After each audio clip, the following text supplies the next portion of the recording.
কয়েকদিন ধরে সংবিধান নিয়ে অনেক চর্চা হচ্ছে এবং যারা সরকারি দল আছে তারা বলছে যে সংবিধানে এটা নেই, সংবিধানে ওটা নেই। আসলে একটা বিপ্লব বা গণ অভ্যুত্থান আমি যেটাই বলি না কেন, সেটা কিন্তু আসলে সংবিধান মেনে হয় না। আমাদের মুক্তিযুদ্ধ কিন্তু সংবিধান মেনে হয়নি।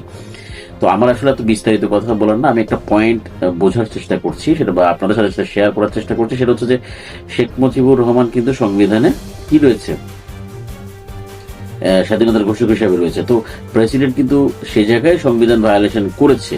তিনি জিয়াউর রহমানকে বলেছে যে সংবিধানে বা সংবিধানের বাইরে থেকে বা সংবিধানের মধ্যে থেকে যেটা হোক না কেন, তিনি জিয়াউর রহমানকে স্বাধীনতার ঘোষক হিসাবে বলেছে। এখন প্রশ্ন হচ্ছে যে আসলে রাষ্ট্রপতি কি সংবিধান লঙ্ঘন করেননি, বা এই সরকার এসে যে স্বাধীনতার ঘোষকের বিষয়টা বলছে, সেটা কি সংবিধান লঙ্ঘন করছে না?